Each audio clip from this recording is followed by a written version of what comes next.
Hi, my name is Marsh Hamidani, and I'm going to be your instructor over the next few hours. In this course, you're going to learn everything about Angular from the basic to the advanced topics, and you will build and deploy a real e-commerce application using Angular, Firebase, and the new awesome Bootstrap 4. Let me show you a demo of this application real quick.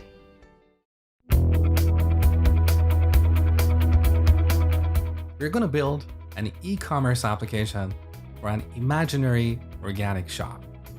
So here on the homepage we have master detail. We can select a category and see all the products in that category. We can add a product to our shopping cart, change the quantity, and the number of items in the shopping cart gets updated in real time. And here's our shopping cart. Again, here we can change the quantity for each item and the total price as well as the total number of items in the shopping cart get updated immediately. If I open another tab and add another product to our shopping cart, what we have on the shopping cart tab gets updated automatically without me having to refresh the page. So all the data we show to the user is in sync everywhere in the application. And this is the beauty of a real-time application. Now let's check out. Here we have a shipping form and the summary of all the products in our shopping cart. And again, this summary gets updated as soon as I make a change to our shopping cart in another tab. Once we place this order, it will be visible to our admins. So I'm an admin user and I have this menu here, Manage Orders. Here we can see all the orders in the application. Other users will not see this page here. So here we have authentication and authorization. As an admin, I can also manage the products. So here we have all the CRUD operations. We can quickly search for a product. We can sort the data, resize the columns, or navigate to a different page. These are the patterns that you see in a lot of real-world applications. And in this course, you're going to learn how to implement these patterns in your applications. So, are you excited to learn Angular and build this application? Then let's jump in and get started. So, in case you're an absolute beginner with Angular, let me quickly explain in 2 minutes what Angular is and why you should learn it. Angular is a framework for building client applications in HTML, CSS, and either JavaScript or a language like TypeScript that compiles to JavaScript. But TypeScript is more common in the Angular community because Angular itself has been written with TypeScript. Now, if you have never worked with TypeScript before, don't worry at all. It's very easy and you're going to get familiar with it in this course. Now, one question that a lot of beginners have is, why do we need Angular? Can we not use plain old JavaScript or jQuery? We certainly can, and that's how a lot of web applications out there are built. But as our applications get more complex, vanilla JavaScript or jQuery code becomes hard to maintain. We need a way to properly structure our application. Sure, there are JavaScript patterns out there that help us with the structuring, but these patterns are hard to understand for a lot of beginners to JavaScript. Plus, a lot of applications built with vanilla JavaScript or jQuery are hard to test. And that's why, over the past few years, various frameworks have been built and evolved to make web application development easier. Angular is an example of such frameworks. It gives our applications a clean and loosely coupled structure that is easy to understand and easy to maintain. It also brings in a lot of utility code that we can reuse in various applications, especially when dealing with the user's navigation and the browser history. Plus, applications built with Angular are more testable, so we can easily write automated tests to test various parts of our application, as I will show you later in the course. So to answer this question, no, you don't need a framework like Angular to build client applications, but using Angular makes your life a lot easier. All right, now that you know what Angular is, let's take a look at the architecture of Angular applications. A lot of modern applications have at least two parts, a front end and a back end. The front end, also called the client, is the part that runs in the web browser, and this is what the user sees and interacts with. So it essentially includes the user interface or UI of an application. We use HTML, CSS, TypeScript, and Angular to build the front end. The backend sits on a web server or multiple web servers in the cloud and is responsible for storing the data and doing any kind of processing. Our front end or the client app talks to the backend to get or save the data. One of the questions that a lot of beginners ask me is, Mosh, how do I save my data in Angular? Well, you don't. In most cases, you don't save the data on the client because it can easily disappear as the user clears the browser data or moves to a different computer. That's why we store the data on the server. So here we often have one or more databases, as well as a bunch of HTTP services or APIs to make this data available to the clients. In case you don't know, API stands for Application Programming Interface. Now, if you put this fancy name aside, these HTTP services or APIs are essentially endpoints that are accessible via the HTTP protocol. So we can call them using simple HTTP requests to get or to save the data. If that's too much technical jargon here, let me give you a metaphor. Think of a port where ships load or unload. These are points to get loads in and out of a town, right?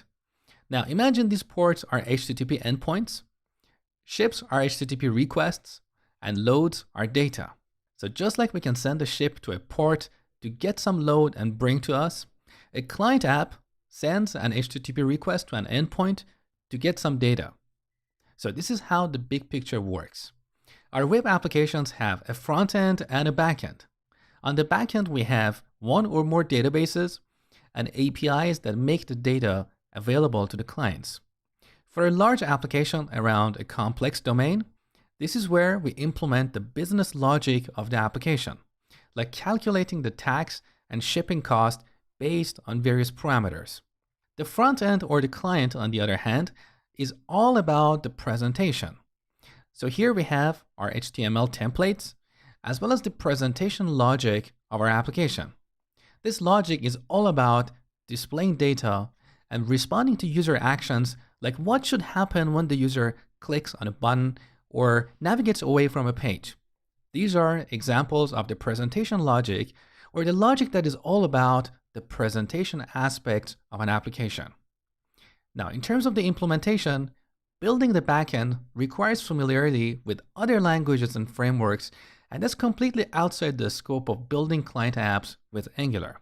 So as an Angular or a front-end developer, you don't have to worry about this. This is the job of a backend developer or a full-stack developer who knows both the front end and the back end. So for the purpose of this course, we're going to focus on the front end. And if you want to learn about the back-end development, you can always pick up a course later down the road. But for now, let's just focus on one thing and do it well. All right, in this lecture, I'm going to show you how to set up your development environment and create your first Angular project. So the first thing you need to install is the latest version of Node. In case you have never worked with Node before, it's basically a runtime environment for executing JavaScript code outside the browser. In this course, we're not going to work with Node, but Node provides some tools that we need to build Angular projects. So if you haven't installed Node, head over to nodejs.org. On this page, you can see the latest version of Node for your operating system. So here, the latest stable version is 6.11, and the latest version is version 8. Now, this latest version has more features, but it's not quite stable yet. So go ahead and install the latest stable version. When you do that, open up the terminal on Mac or command prompt on Windows and type node -- version. So you can see on my machine, I'm running Node version 6.10. The minimum version required for building Angular applications is version 6.9. Once you have Node, then we're going to use a tool called Node Package Manager, or NPM, to install third-party libraries. One of those libraries we're going to install in this lecture is Angular CLI, which stands for Command Line Interface. So it's a command line tool that we use to create a new Angular project or generate some boilerplate code, as well as create deployable packages. So once again, in the terminal, we run npm install -g, which stands for global, and finally the name of the package, which is @angular/CLI. If you don't put -g here, Angular CLI will be installed only in the current folder, and it's not going to be accessible anywhere else. Now, if you're on Mac, you need to put sudo at the beginning of this command to execute it as an administrator. All right, next we need to enter our password. And now this process is going to take a little while. All right, beautiful. We installed Angular CLI. Now to ensure that the installation was successful, we can type ng --version. So you can see I'm running Angular CLI version 1.1.0. And below that, you can see the version of Node on my machine. Once again, it's 6.10.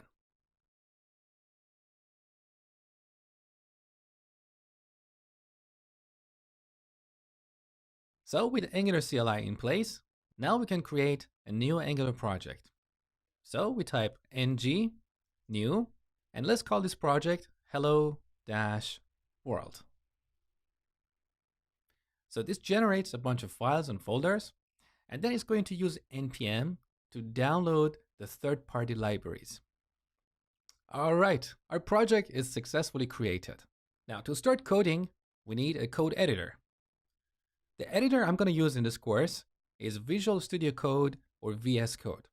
It's a beautiful cross-platform lightweight editor that you can download at code.visualstudio.com.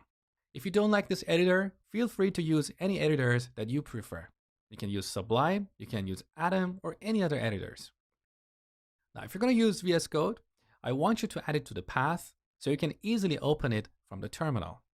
So here, if you're using Mac, press Shift, Command, and P. Or if you're using Windows, press Shift, Control, and P. This opens up the command palette. Now here type code. Look at this command here. Install code command in path. With this, we can go to the terminal.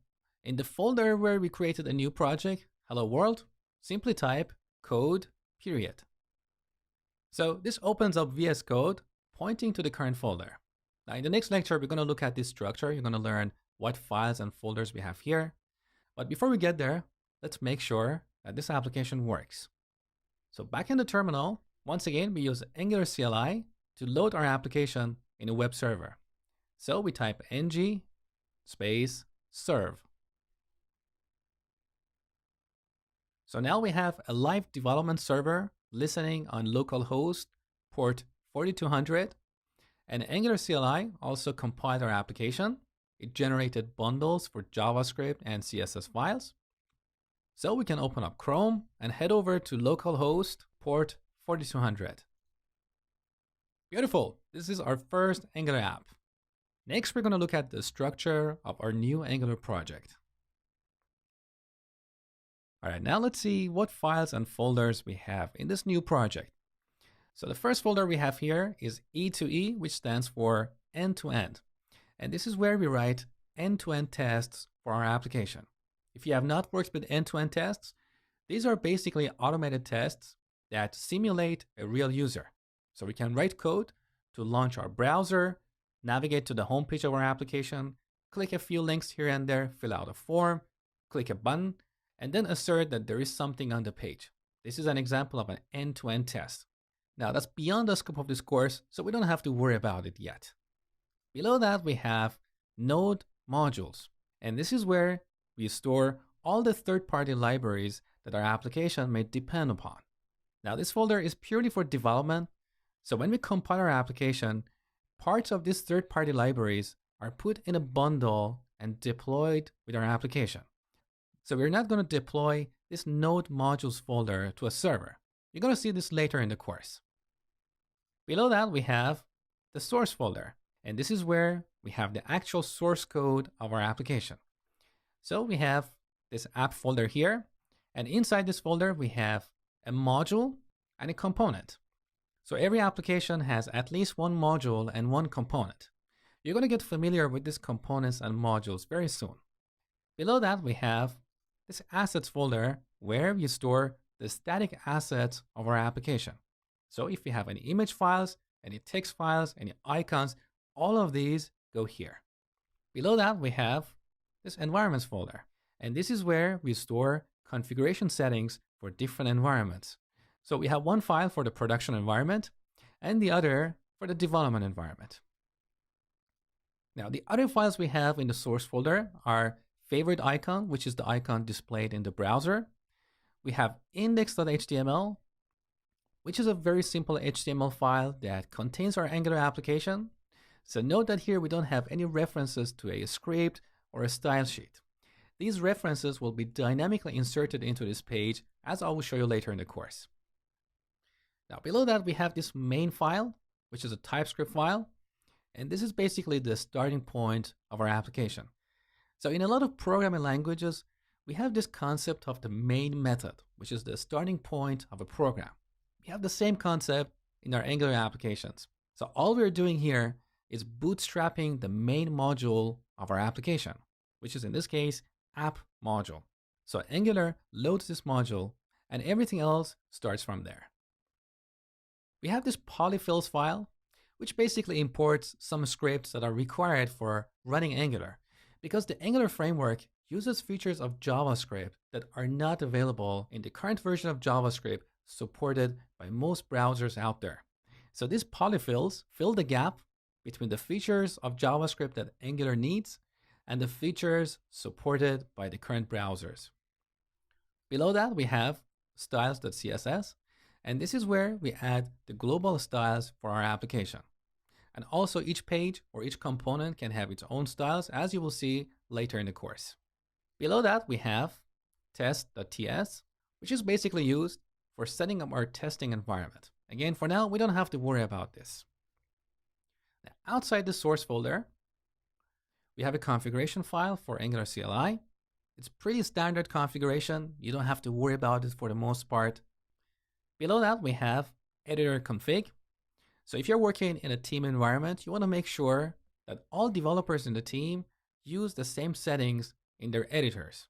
So this is where you store these settings. We have this git ignore file, which is basically for excluding certain files and folders from your Git repository. If you have not worked with Git, don't worry. It's not something that you need to know in order to build applications with Angular. It's basically a tool for managing and versioning your source code. Now, below that, we have karma.config.js, which is a configuration file for Karma, which is a test runner for JavaScript code. Again, we're not going to worry about running tests at this stage. Now, below that, we have an important file, package.json. Now, this is a standard file that every Node project has. Apart from a bunch of basic settings here, like the name and version of your application, we have this setting here, dependencies, which determines the libraries that your application is dependent upon. So here you can see we have 9 references to Angular libraries. All these libraries start with @Angular, and after that we have the name of the library. So the first library here is for animations. If you're not going to use animations in your application, you can delete this here. So in the future, as we use third-party libraries, you will see them listed here under the dependencies. Now below that, we also have another setting or another key called dev dependencies. And these are the libraries that we need in order to develop this application. So we don't need these to run our application on a production server. These are purely for a developer machine. So here we have a reference to Angular CLI, which you're already familiar with. We also have a few other references to Karma, which is again a test runner for JavaScript code. Now below this package.json, we have protractor.config.js, which is basically a tool for running end-to-end tests for Angular. Again, we're not going to worry about it. Now, another file here is tsconfig, which has a bunch of settings for your TypeScript compiler. So your TypeScript compiler looks at these settings, and based on these settings, it's going to compile your TypeScript code into JavaScript that browsers can understand. Again, for the most part, you don't have to change any of this here. Just be aware that if in the future, in a complex project, you need to change your TypeScript compiler settings, this is where you need to apply your changes. And finally, we have tslint.json, which includes a number of settings for tslint. In case you don't know, tslint is a static analysis tool for TypeScript code. So it checks your TypeScript code for readability, maintainability, and functionality errors. So this is the basic structure of an Angular project. All right, now let's make a tiny change to this application. So in the app folder, open up app.component.ts. Now, if you have never worked with TypeScript before, don't worry about this code. As we go through the course, I'm going to break this up for you so you will know exactly what is happening here. So all I want you to do here is to change this string from app to Angular app. Now save the file. Back in the terminal, look at this message, Webpack compiling. So Angular CLI uses a tool called Webpack, which is a build automation tool. It gets all our scripts and style sheets, combines them, puts them in a bundle, and then minifies that bundle. And this is for optimization. So here you can see we have a few bundles like polyfills, which includes all the scripts to fill the gap between the version of JavaScript that Angular needs and the version of JavaScript supported by most browsers out there. We have main bundle, which is all the source code of our application. We have styles bundle, which includes all our style sheets. And note that here style sheets are actually stored in a JavaScript bundle. You're going to see that in a second. We also have this vendor bundle, which includes all the third-party libraries. Now, at the time of recording this video, unfortunately, Angular CLI does not allow you to customize the name of these bundles or add additional bundles. But there is a discussion going on GitHub. Chances are this may change in the future. Now, that aside, what I want you to note here is that whenever you change one of your files, whether that file being a style sheet, a TypeScript file, or an HTML file, Webpack automatically recompiles your application and refreshes your bundles. So now here at the bottom, you can see Webpack compiled successfully. Now, if you go back to the browser, look, without me even refreshing this page, now we have the new title, Welcome to Angular app. So this is a feature of Webpack called hot module replacement or hot module reloading. So whenever one of the source files is modified, Webpack automatically refreshes your browser. Now let's right click on this page and go to view page source. On the bottom of this page, look at these script tags. So all the bundles that Webpack generated, it also injected them into our index.html. So just to refresh your memory, here in index.html, look, we don't have any references to a style sheet or a script file. So this is something that happens at runtime. So Webpack automatically injects these scripts into our index.html. Now let's take a look at this styles.bundle.js. So basically what we have here is some JavaScript, and in the middle of this JavaScript code, you can find the styles used in your application. Now how this works is a little bit complicated, so don't worry about it for now. What I want you to know is that all your style sheets are compiled into a JavaScript bundle. One question that often comes up is what's the difference between AngularJS, Angular 2, and Angular 4? And how did we jump from Angular 2 to Angular 4? Well, AngularJS was introduced in 2010 as a JavaScript framework for building client applications.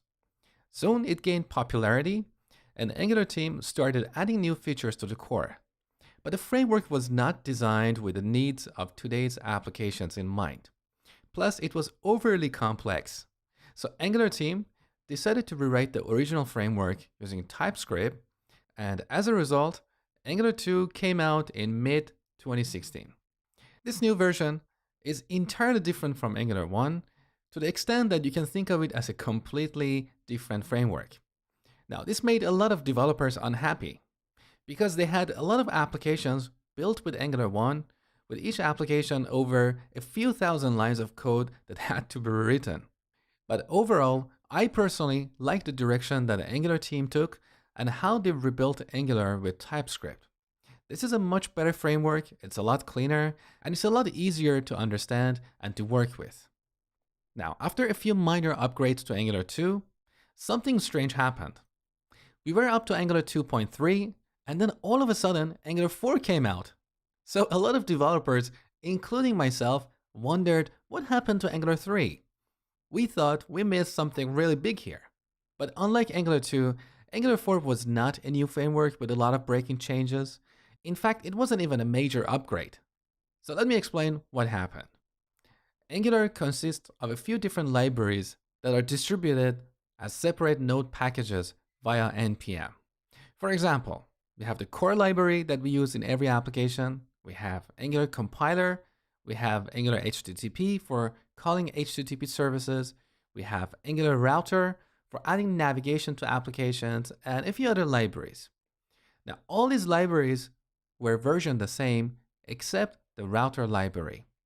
So in order to align these versions and avoid confusion in the future, Angular team decided to go straight to Angular version 4. So in a sense, Angular 4 is not a major upgrade to Angular 2, and you can think of it as Angular 2.4, as simple as that.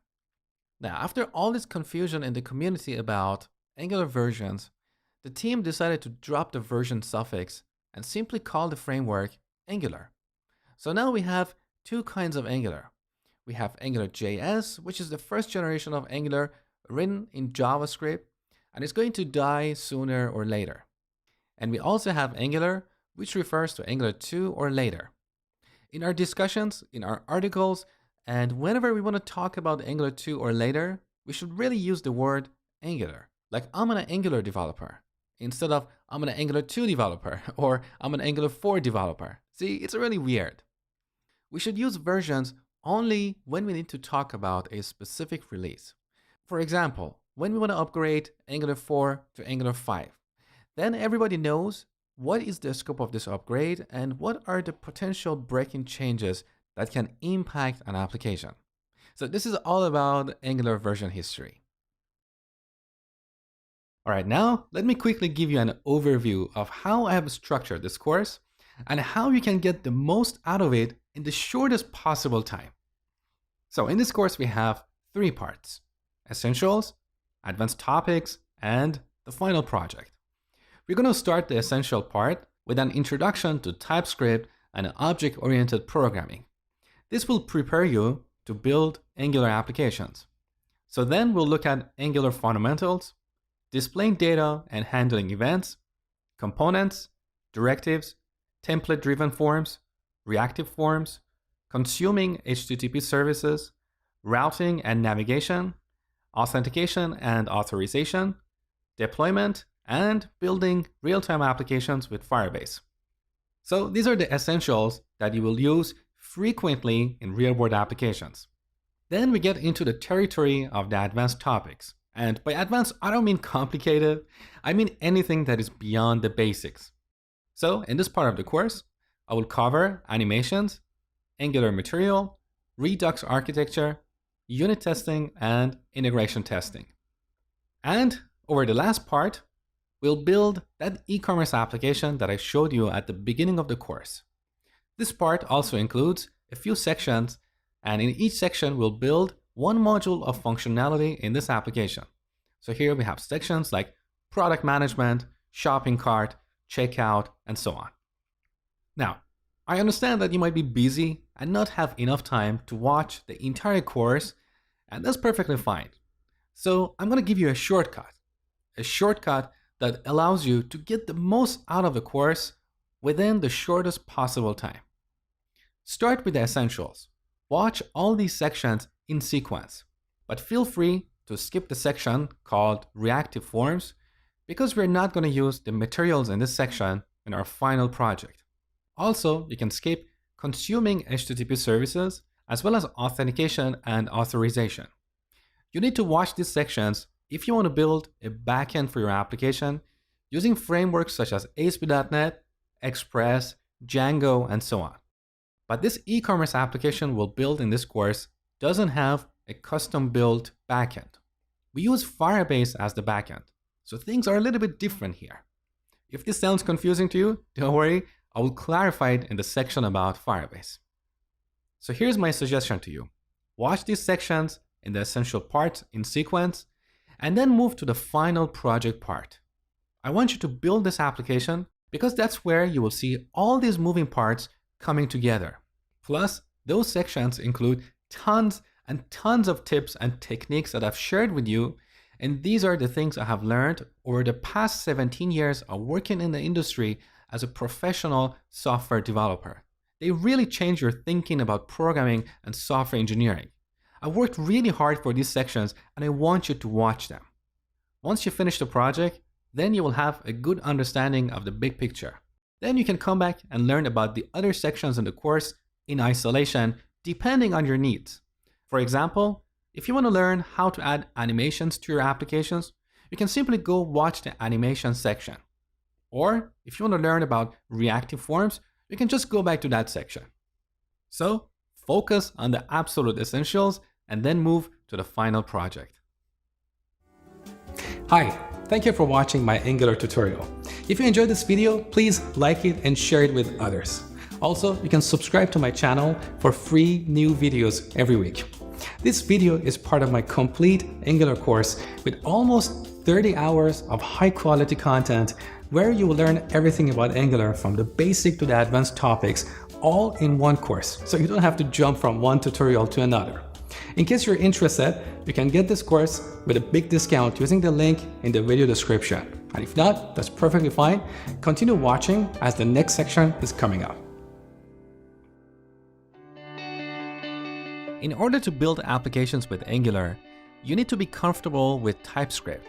So in this section, I'm going to introduce you to the fundamentals of TypeScript and object-oriented programming principles. So by the end of this section, you will have a good understanding of type annotations, arrow functions, interfaces, classes, constructors, access modifiers, properties, and modules. If you're familiar with these concepts and know how to implement them in TypeScript, feel free to skip this section and move on to Angular. Otherwise, you really need to watch every lecture in this section. So now, let's get started. So what is TypeScript? TypeScript is not an entirely new language. It's a superset of JavaScript. So that means any valid JavaScript code is also valid TypeScript code. But TypeScript has additional features that do not exist in the current version of JavaScript supported by most browsers out there. For example, in TypeScript, we have this concept of strong or static typing. If you have worked with languages like C# and Java, you know that in these languages, when we define a variable, we need to specify the type of that variable. Now in TypeScript, typing is optional, so we don't have to use this feature. But using this feature makes our applications more predictable, and it also makes it easier to debug them when something goes wrong. TypeScript also brings quite a few object-oriented features that we have missed in JavaScript for a long time. We have the concept of classes, interfaces, constructors, access modifiers like public and private, fields, properties, generics, and so on. You're going to learn about this in this section. Now, another benefit of using TypeScript is that with TypeScript, we can catch errors at compile time instead of at runtime. Well, of course, not all kinds of errors, but a lot of errors. So there is a compilation step involved, and when we compile our TypeScript code, we can catch these errors and fix them before deploying our application. And finally, another benefit of using TypeScript is that we get access to some great tools out there. One thing that I personally love about TypeScript is the intelligence that we get in our code editors. Again, you're going to see that in this section. So TypeScript is a beautiful language, and it's basically a superset of JavaScript. So any valid JavaScript code is also valid TypeScript code. Now, the browsers out there, they don't understand TypeScript, and it's very unlikely that they're going to support it in the future. So we need to compile, or more accurately transpile, our TypeScript code into JavaScript. So this is part of building our application. Whenever we build our application, TypeScript compiler kicks in, and it transpiles our TypeScript code into JavaScript code that browsers can understand. Now that's enough introduction. Next, I'm going to show you how to install TypeScript and write your first TypeScript program. In this lecture, I'm going to show you how to install TypeScript and write your first TypeScript program.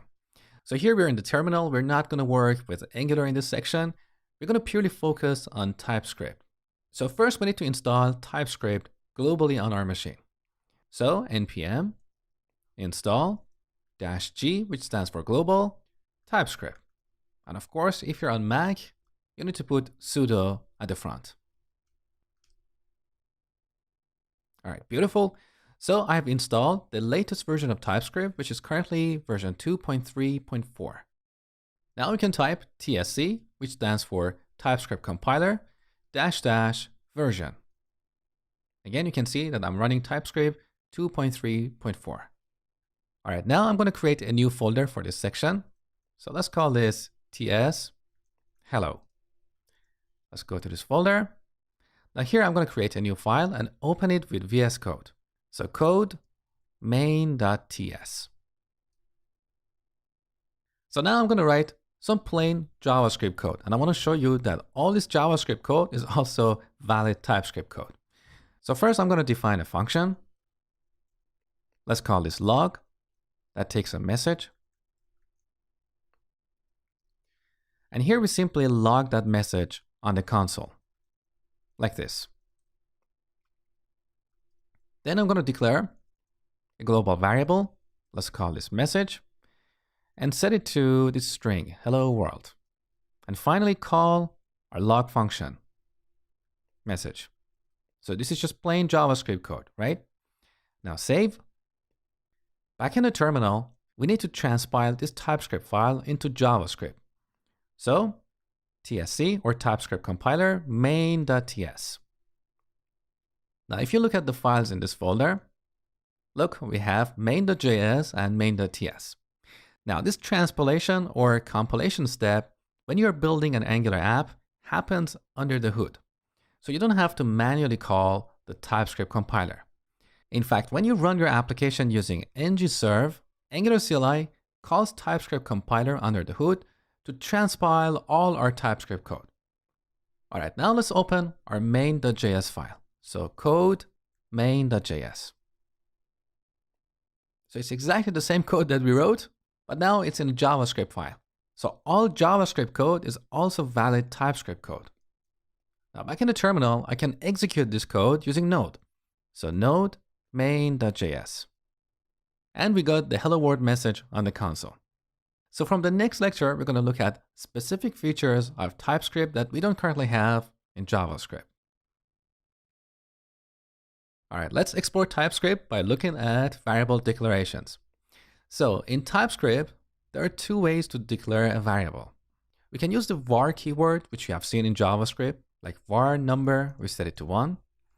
Or we can use the let keyword. So let count to be 2. Now, before I explain the difference, I need to clarify that the let keyword is also being added to the JavaScript. So JavaScript has a few different versions. We have ES5 or ECMAScript 5, which is the version of JavaScript supported by pretty much all browsers out there. It's been around for a long time. Now we have ES6, which is a newer version, and it was introduced in year 2015.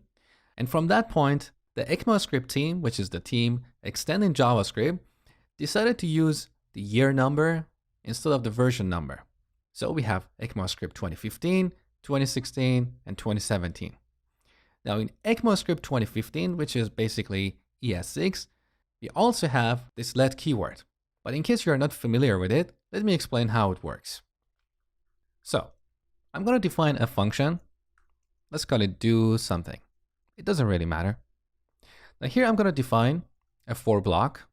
So var, we set I to 0. And as long as I is less than 5, let's increment it. Here we have a block and then log it on the console.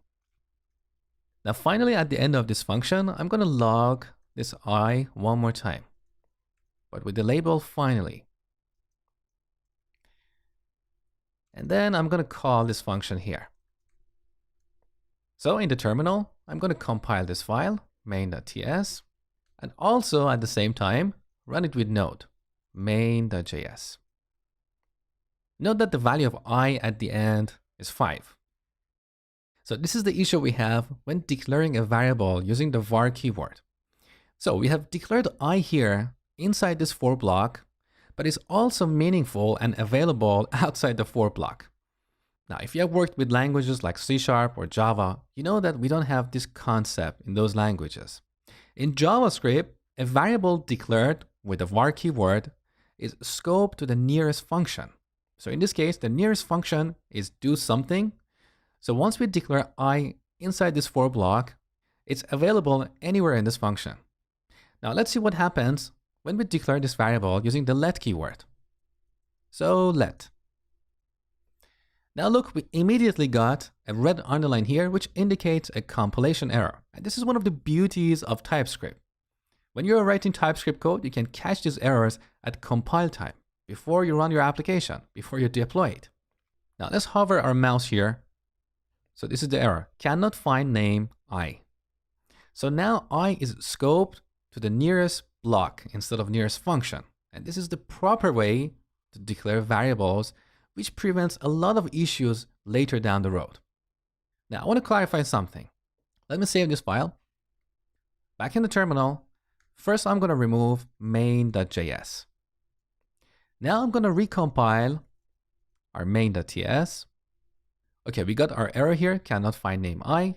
However, if you look at the files in this folder, we do have main.js. So even though we have a compilation error, the TypeScript compiler still generated main.js.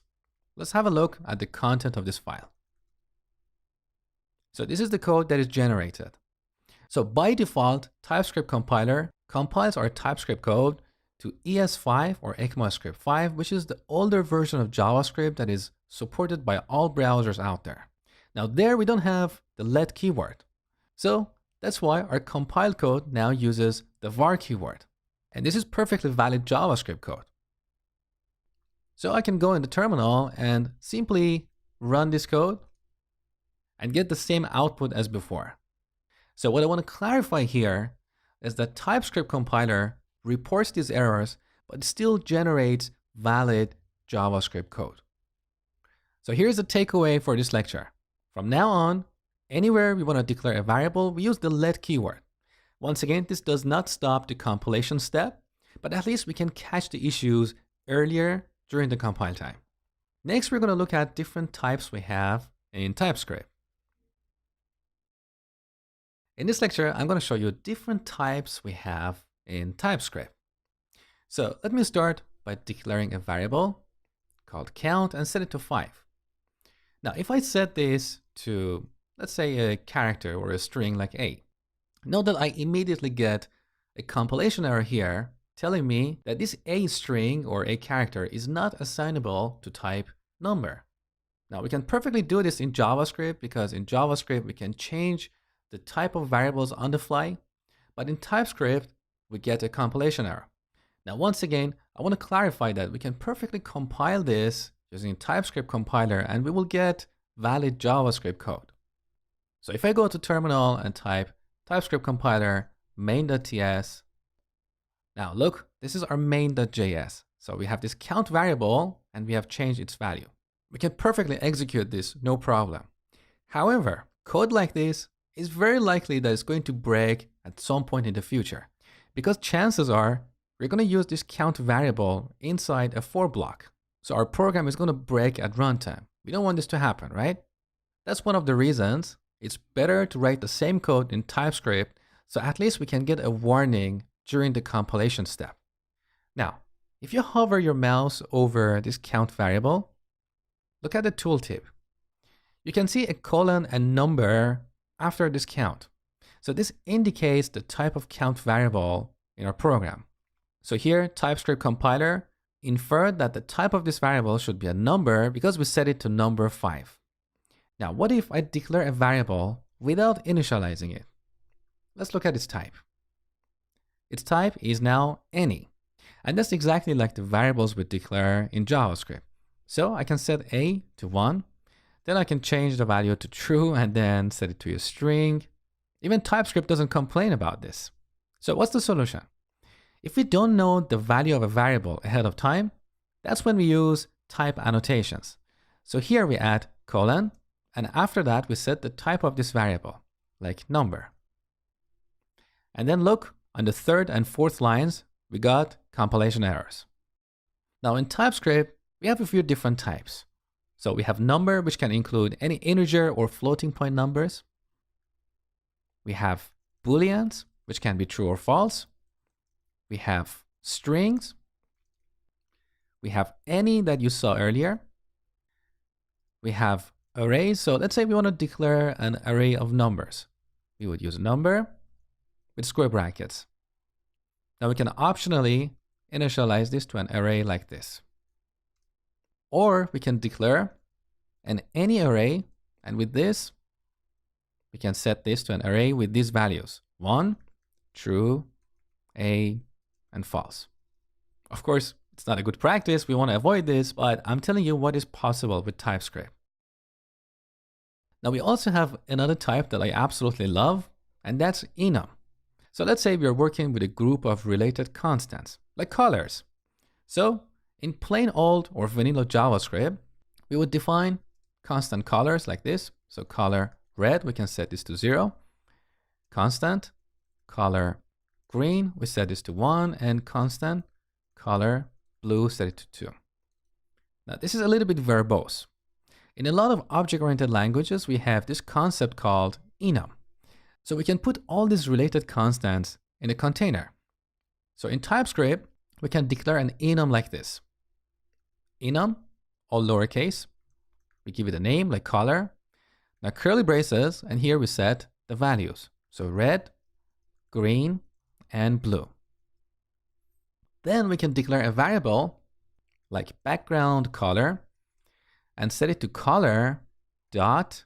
Now look, we have IntelliSense here. So this tooltip you see here allows us to complete this code without remembering all the details. And this is one of the things I love about TypeScript. So let's set the background color to color.red. Now in terms of the values, the first element here automatically gets the value of 0. And each subsequent element gets an incremented value. So we don't have to explicitly set these. But as a best practice, it's better to do so, because chances are sometime in the future, someone may come here and add a new color here like purple, and then purple would automatically become 2, and the value of blue would change to 3. So this may break parts of our application. So let me revert this by explicitly setting the values. If somebody adds a new color here like purple, then it will not change the value of blue. Now let me show you something. Let's compile this code and see how we get enum in JavaScript. So TypeScript compiler main.ts. Look at this piece of code here. This is how we can implement the concept of enums in JavaScript. You can see it's very complicated. Now compare this with how we declared an enum here. It's much cleaner. So the more you work with TypeScript, the more you're going to love this language. In this lecture, I'm going to show you the concept of type assertions in TypeScript. So I'm going to start by declaring a variable like message and setting it to a string. Now here we can type message dot, and look, we get this beautiful IntelliSense. And in this tooltip, we can see all the things we can do with a string. So all these items with these purple icons are functions. For example, we have this function called ends with. We can call this and see if this message ends, let's say, with C. And this returns a Boolean. So we can store the result in another variable like ends with C. However, sometimes TypeScript may be a little bit confused about the type of a variable. For example, I'm going to remove this initialization here and initialize this variable on the second line, ABC. Now look at the type of this message variable. It's any, because by default, when we don't set a value, the type is any. Now the problem here is that if I delete this and type period, look, we don't get that IntelliSense anymore. Because ends with is something that we can do with a string. not with an object of type any. So what should we do? In this case, we need to explicitly tell TypeScript compiler that this message variable is actually a string. And this is what we call type assertions. Now, how do we do type assertions? There are two ways. One way is to prefix this variable with angle brackets. And here we put the type, like string. Now we need to enclose both these parts in parentheses, like this. Then, if we press period, we get our beautiful IntelliSense with all the functions or methods available on string objects. Now, there is also another way to do type assertion. So, let's change the name of this variable to alternative way. And here, instead of angle brackets, we use message as string. They're exactly the same. The approach you choose is purely your personal preference. But the first approach is what you see more in a lot of tutorials and code bases out there. Now, I just want to clarify something here. This type assertion does not change the type of this variable at runtime. In fact, it's not going to restructure that object in memory. It's purely a way to tell TypeScript compiler about the type of a variable, so we can access the IntelliSense. Another concept you need to know when using TypeScript to build Angular applications is the concept of arrow functions. So in JavaScript, we can declare a function like this. Let log, we set this to a function.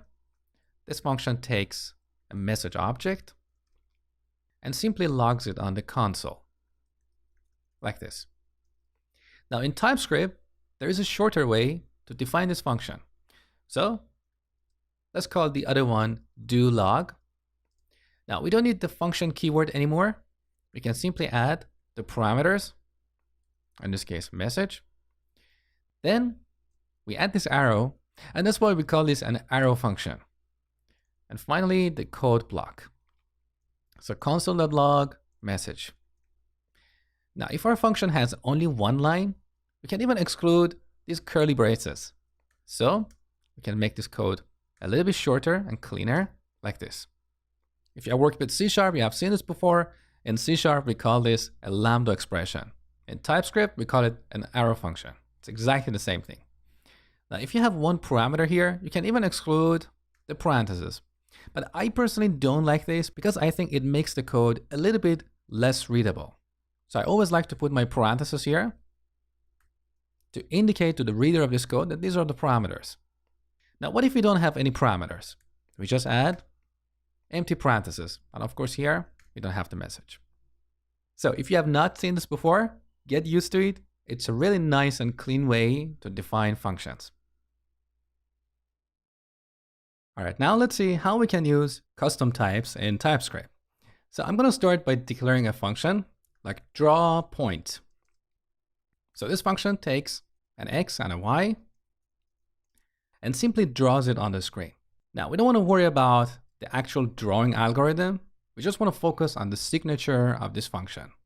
Now, this function is not too bad. Here we have only 2 parameters.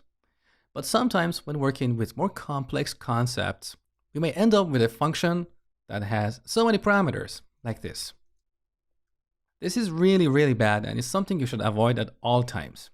In those situations, it's very likely that a group of these parameters, maybe all of them, belong to a single concept. As an example, think of a car. A car has so many different properties. We don't want to pass all those properties to a function like drive car. Instead, we want to encapsulate them inside an object and only pass that one object here.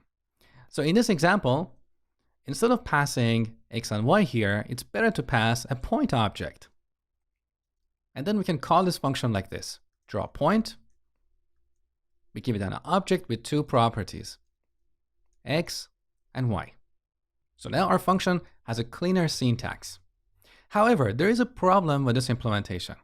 Instead of a point object, I can pass a person object that has a name property. And nowhere here, we're getting a compile time error. But we know that this code is going to break at runtime because the algorithm in our drawPoint function is expecting X and Y properties. So what's the solution? Well, let me revert this back. Okay, we've got X and Y. So there are two solutions to solve this problem. One way is to use what we call inline annotation. So just like we can annotate this parameter with a type like number, we can annotate it with a custom type or a custom object. So here we add curly braces to indicate an object. This object is going to have a property called x, which is a number, and also another property called y, which is again a number. So this is what we call inline annotation. It works fine for simple cases, but the problem with this, as you can see, is that this is a little bit verbose. Also, chances are somewhere else we might have another function that expects a point object. We don't want to repeat this object literal in multiple places. So in those cases, a better approach is to use an interface. If you have worked with object-oriented programming languages like C# and Java, you know the concept of interfaces. We have the same concept in TypeScript. Now, if you have never worked with interfaces, let me show you how they work. So on the top, I define an interface, and I'm going to call this point. Curly braces. Then I add x is a number and y is a number. So with this interface, I'm defining the shape of an object. And then I can simplify this declaration and set the type of this parameter to point. This is much cleaner, and we can also reuse this in multiple places. Just one thing, note the naming convention I have used here. So because I'm introducing a custom type, I've used Pascal naming convention. So the first letter of every word in the name of the interface should be capitalized. So here we have uppercase P, not a lowercase p, okay? So when using interfaces, always use Pascal naming convention. So in the last lecture, we used an interface to define the shape of a point object. But there is a problem with this implementation. In object-oriented programming languages, we have this concept called cohesion, which basically means things that are related should be part of one unit. They should go together. This is what we call cohesion. Now back to this example. On the top, we have used an interface to define the shape of a point object. And below that, we have a standalone function. And this is where we have violated the cohesion principle. So the concept of drawing a point is highly related to the structure of a point. It should not be a separate function. Now, if you're going to build a utility library for working with points, chances are you're going to create another function like getDistance that calculates the distance between 2 points. So point A of type point and point B of type point. And this goes to this code block.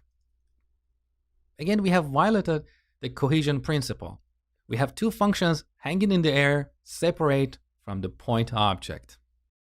Since these concepts are highly related, they should be part of one unit. In object-oriented languages, we call that unit a class.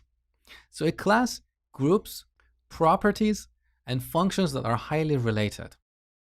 Now, in this implementation, unfortunately, we cannot move these two functions inside our interface because interfaces are purely for declarations. They cannot include any implementation. In other words, we cannot have the algorithm for calculating the distance between 2 points or drawing a point inside this interface. What we can do instead is to add a function here, a function declaration. So we're going to have a draw function that takes no parameters and returns void, which means it doesn't return anything. Now, you might be asking, why don't we have this point parameter here? Because if all these members, x, y, and draw are part of one unit, we don't need to pass x and y as parameters to the draw function. This function can directly access these properties, x and y, in the same unit. So we don't need this parameter here. Now in interfaces, as I said, we cannot have implementation. We can only have the signature of a function. So with this interface, we're telling TypeScript compiler that our point objects should have two properties, x and y, and a function called draw. The implementation of that is somewhere else. So what should we do now to apply the cohesion principle here? We need to use a class instead of an interface. So on the top, I'm going to change the type to class. And here I'm going to replace this comma with semicolon. So our point class has 3 members. The first 2 members are what we call fields that we use for storing data. And the third member is a function. Now here in this class, we can have the actual implementation of this draw function. So we can simply define it like this: draw, and then add all that logic for drawing a point. Now similarly, we can have another function, get distance, that returns the distance between this point and another point, like this.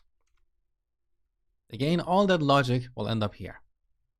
Now with this restructuring, you can see that everything about a point is in one unit, in one class. So we have the coordinate, which includes x and y, and 2 functions, draw and get distance. Now in object-oriented programming terms, we refer to these members as fields and to these functions as methods.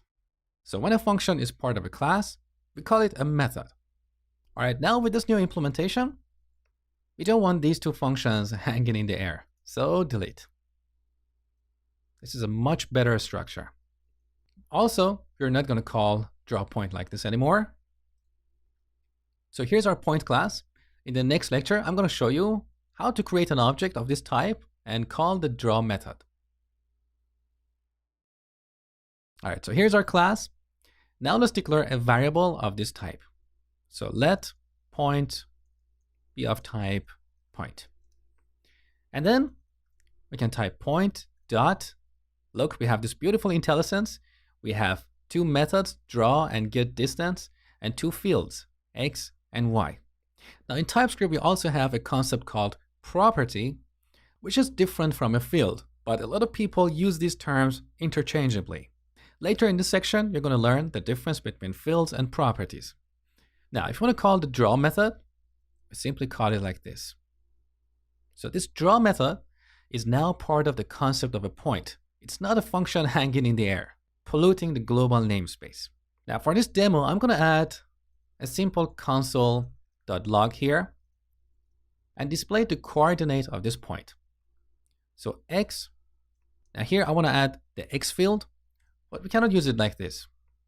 We need to prefix it with this dot. So that refers to this field in this class.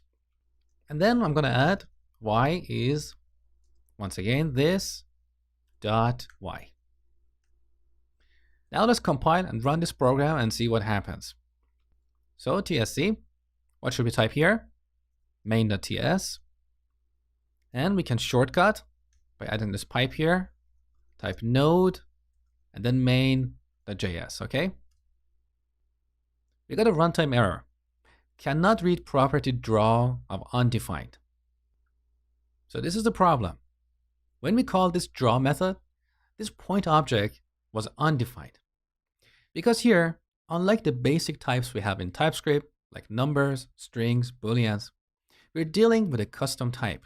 When defining an object of a custom type, we need to explicitly allocate memory to it.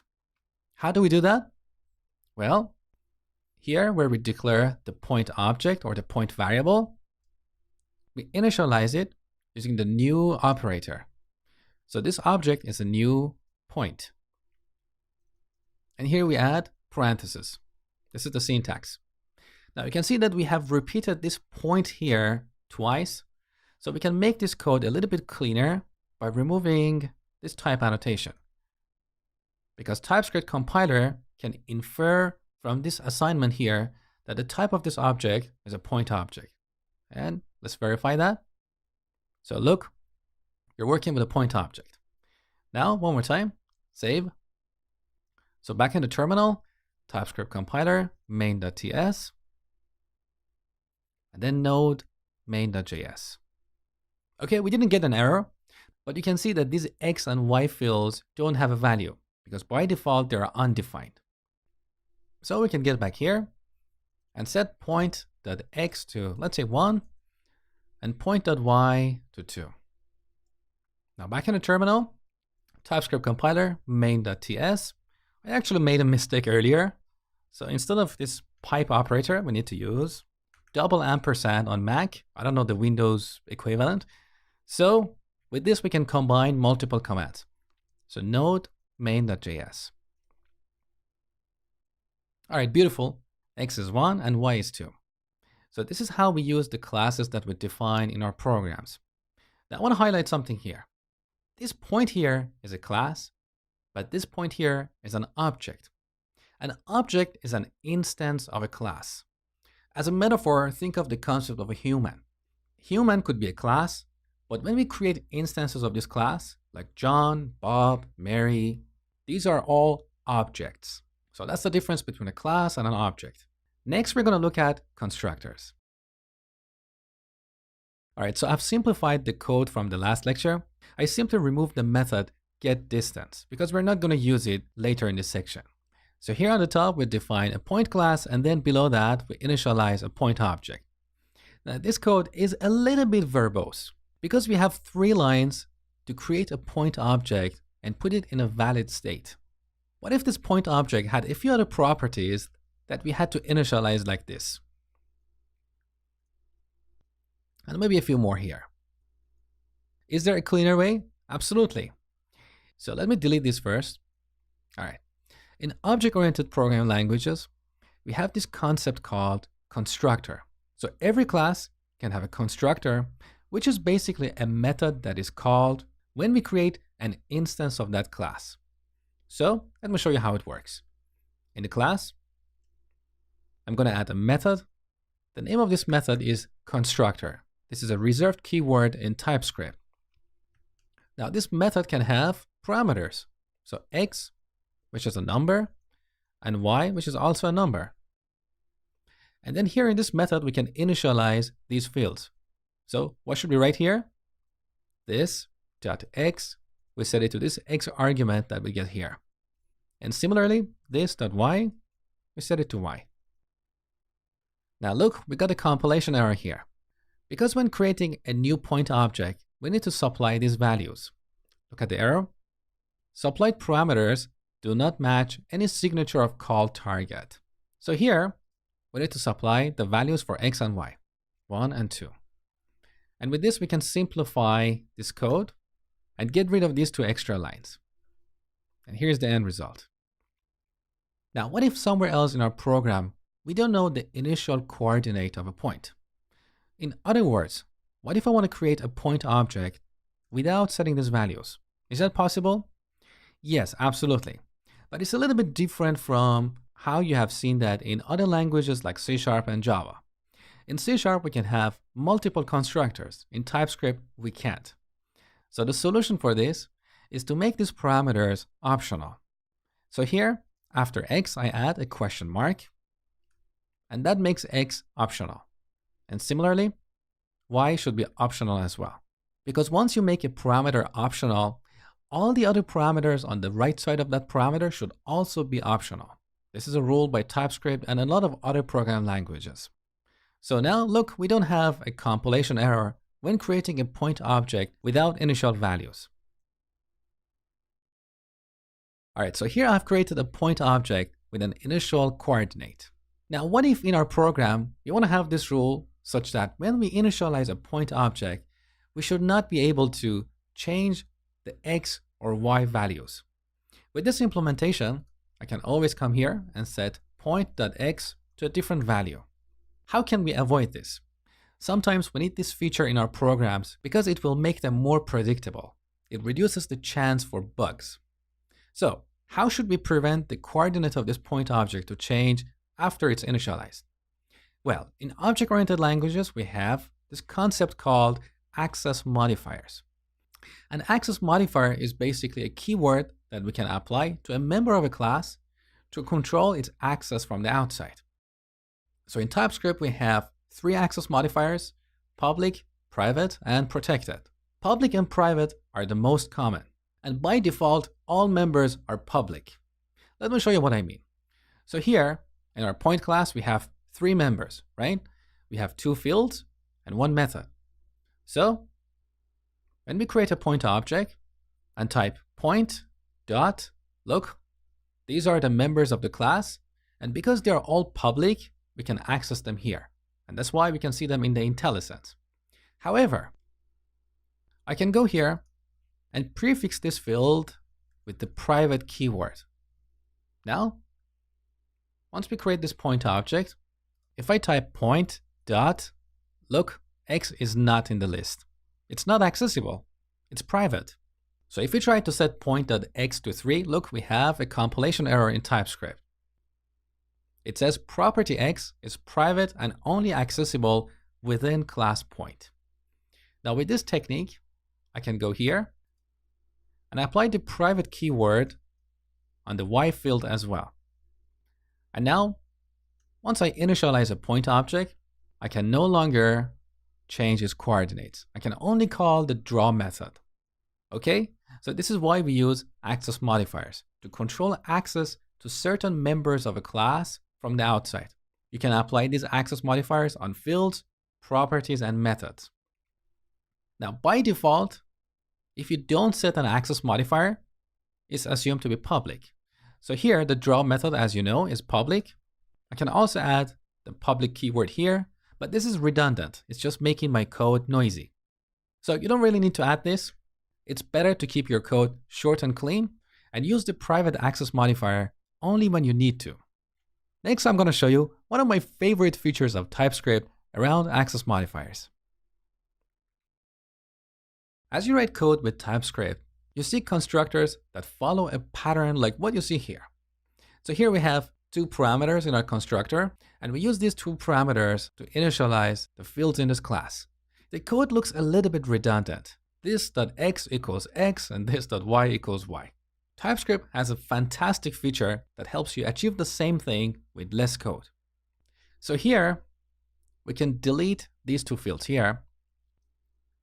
And in our constructor, we can prefix our parameters with an access modifier.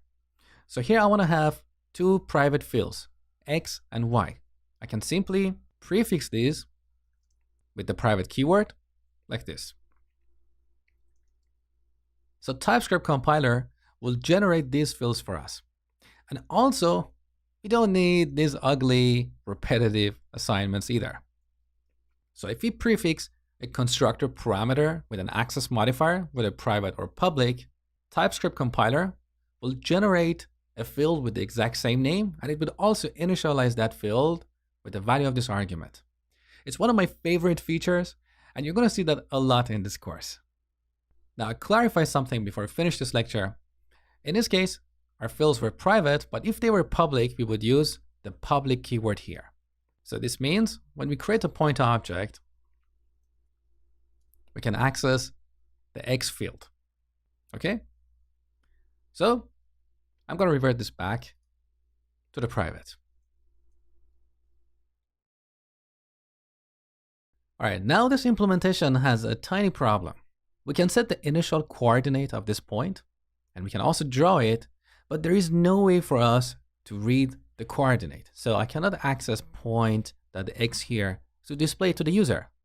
What's the workaround?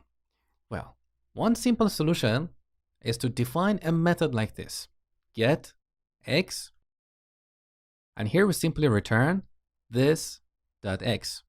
Because in this class, we do have access to all the private members of this class, but we cannot access them from the outside. Okay? Now here, I can always call point.getX to get the x value and display it to the user. Now let's talk about another use case. Maybe we want to give the user the ability to set the initial coordinate here, but we also want them to be able to change this coordinate later only if they provide a value within a given range. What do I mean by that? Let me show you. I'm going to define another method here, set x. Now this method is going to get a value. That's the new value for the x field. Let me scroll down. Now here, first we can do some basic validation. So if value is less than 0, we want to throw an error. Throw new error. Value cannot be less than 0. Otherwise, we want to set this.x to this new value. Okay? Now with this implementation, we can always change the value of the x field like this. Point.setX we set it to a new value. Now, if you have a use case like that in your applications, you can use what we call a property. So in TypeScript and in a lot of object-oriented programming languages, we have a concept called property, which is exactly for this very use case. So look at how I can define a property here. We start with a keyword, which is get or set, and then the name of the property, which is in this case x. And after that, we're going to have parentheses, just like a method. Okay. Now, similarly, I'm going to change this to set with a space. So we have the set keyword. And here it's like we have a function, a method. Now, what is the difference? The difference is that we can use these properties like fields. So here, I can read x like this. Dot. Note the icon of x. It's the same icon we have for fields. It's not a method anymore. So we can read x. And we can also set it like this. Point.x, we set it to 10. We don't have to call a method like this. It's a cleaner syntax, okay? So this is what properties are for. If you have private fields that you want to give maybe a read-only access to the outside, or if you want to give the consumer of your classes the ability to set the values, but you want to have some basic validation, that's when you use a property. Now, in this case, if I want to give only the read-only access to this underlying field, I can simply comment out the setter. So we call this method a setter and the other method a getter. Okay? And now look at this compilation error. We cannot change the value of x. Now let's bring this back. One last thing before we finish this lecture. So here I have used a capital X for the name of my x property. In JavaScript and in TypeScript, we use camel notation to name our fields. So that's why earlier we defined this private field here using camel casing notation. Camel casing means the first letter of the first word is lowercase and the first letter of every word after is uppercase. Now, what should we do to use camel casing notation for our properties? If I name this the lowercase x, it clashes with the existing field. So let me revert this back. A convention we use to solve this problem is to prefix the name of the underlying field with an underline. So let's rename this using F2 and prefix it with an underline. Okay. Now similarly for the y parameter or the y field, I'm also going to use underline y.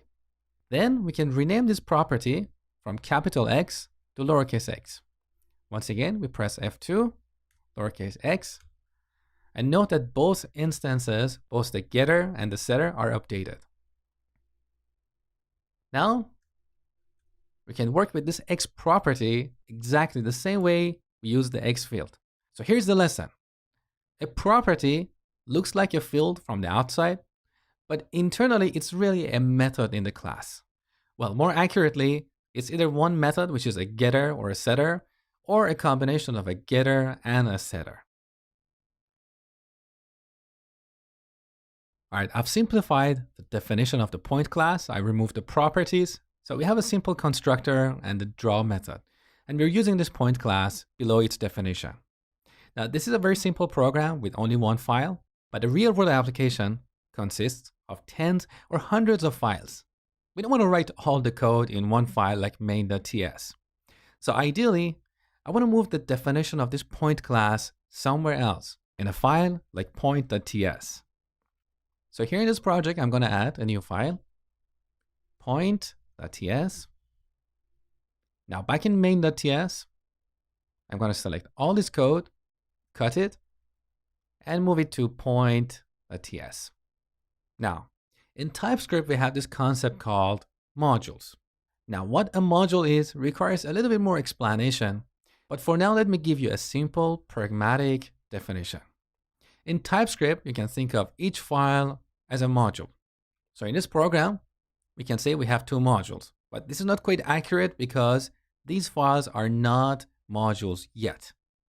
So in point.ts, we have defined this class called point, but this is not accessible anywhere outside this file. So this file defines its own scope. In order for us to use this class somewhere else in our program, we need to export this to the outside. So we add the export keyword here, and now this is visible outside this file. Now that we're exporting something on top of this file, from TypeScript's point of view, this file is a module. Now we need to go back to our main.ts and import this class so we can use it. So back in main.ts, look, we have a compilation error. Cannot find name point because we have not imported this into main.ts. So on the top, we write import. In curly braces, we add the name of the types we want to import. In this case, point. Now, if there are multiple types we want to import, we separate them using comma. Okay? So we import point from. Now here we put the name of the module in quotes. What is the name of the module? It's the relative path to that module from this file. So both these files are in the same folder. We can use period slash, which refers to the current folder. And then point is the name of our module. So it's not point.ts. Look, we get a compilation error.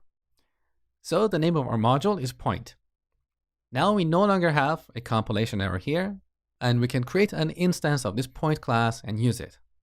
Now there's a lot more to talk about when it comes to modularity in TypeScript, but that's all you need to know for now in order to start building applications with Angular.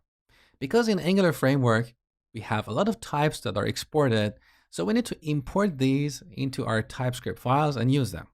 You're going to see that a lot in this course.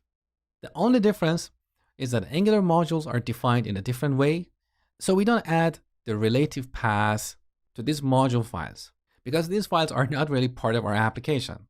They're somewhere inside node underline modules folder. So when it comes to importing types defined in Angular, we use the library name as the module name. For example, one of the libraries is @angular/core. Okay? So here's the lesson. In TypeScript, we divide our program into multiple files. In each file, we export one or more types. These types can be classes, functions, simple variables, or objects. And wherever we need to use these types, we need to import them first. When we have an import or export statement on top of a file, that file is a module from TypeScript's point of view. In Angular, we also have the concept of modules, but Angular modules are a little bit different. They're not about organization of code in different files. They are about organization of your application into smaller functional areas. You're going to learn about Angular modules in the next section.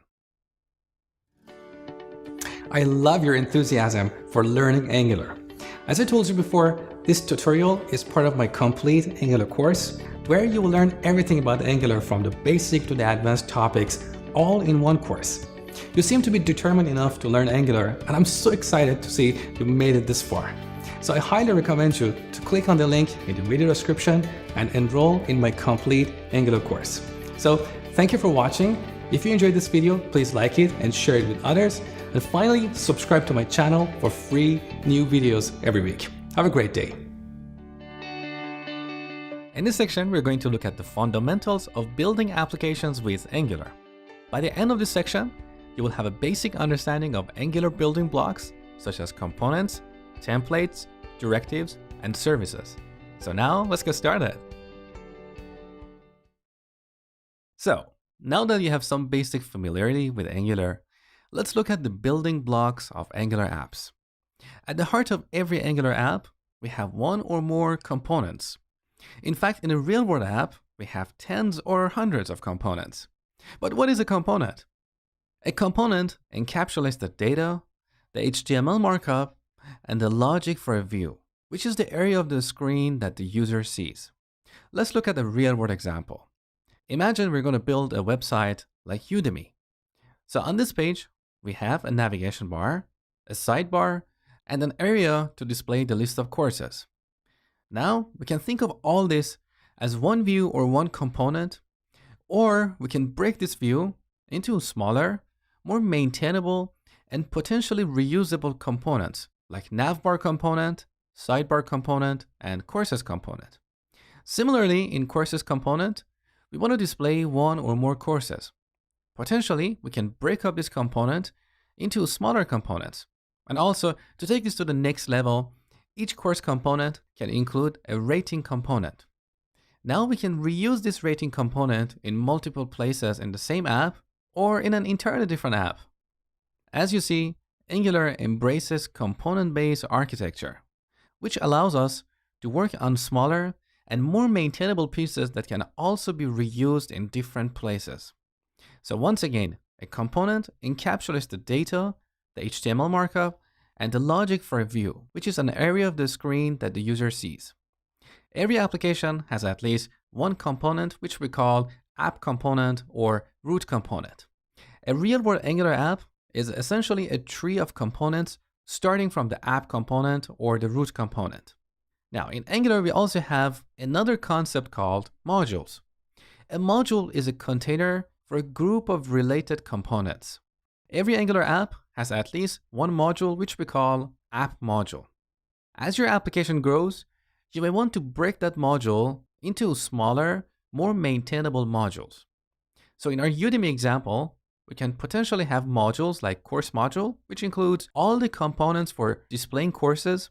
We can potentially have another module like messaging module, which includes a bunch of components for the area of the website where you can send private messages to your instructors. We can have an instructor module, which includes the components for instructors' dashboard that you don't see, and potentially admin module, which is the area of the Udemy website managed by the Udemy staff. As an analogy, think of a supermarket. In a supermarket, we have different aisles for different products. We have a section for fruits and vegetables. We have another section for snacks, another for hardware, and so on. The bigger the supermarket, the more aisles we have. In a tiny grocery store, we have probably one or two aisles at the most. The same applies to our Angular apps. So if you're building a simple application, we have only one module, which we call the app module. But as our application grows in functionality, we may need to break that module into smaller modules, with each module responsible for a specific area of our application. In that module, we have a bunch of related components, okay? So this is the big picture. As we go through this course, you will learn about these building blocks in more detail. All right, now let's see these components in action. There are basically 3 steps you need to follow in order to use a component. First, you need to create a component. Second, you need to register that component in a module. And third, you need to add an element in your HTML markup. Let me show you what I mean by this. So, back in our first Angular project, first of all, make sure to run ng-serve to serve this application. So now if you head over to localhost port 4200, this is what you see. Beautiful. Now back in VS Code, I'm going to create a new component. So let's open up the file panel. Here in the source folder, under app, here I'm going to add a new file. Now let's imagine I want to create a component to display the list of courses. So look how I named this file. courses.component.ts. This is the convention that we use when building Angular applications. Now, if the name of the component has multiple words, we separate them using a hyphen. For example, if you're building a component called course form, you would call this course-form and then .component.ts, okay? So courses.component.ts.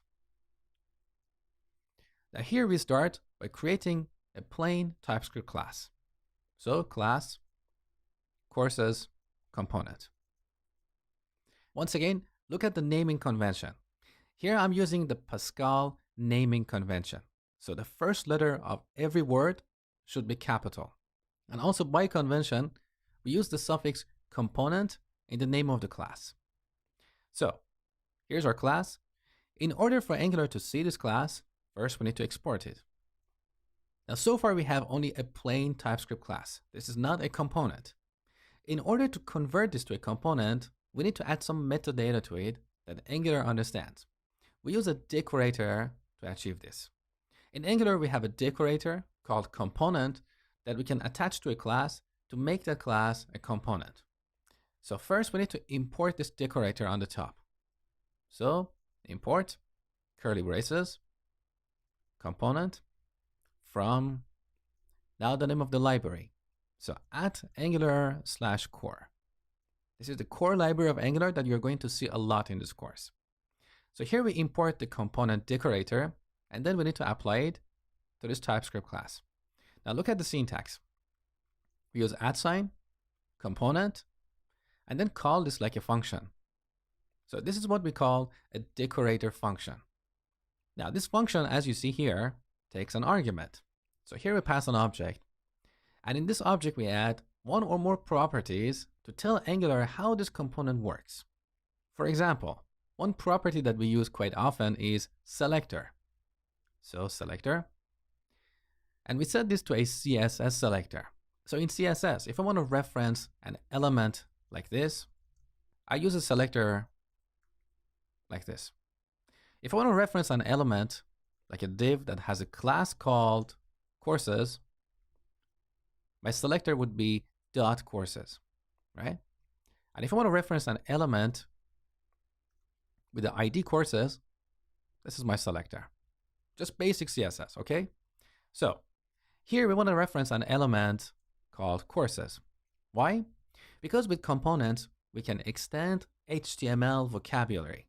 So we can define new elements like courses, and inside that we will have the list of courses.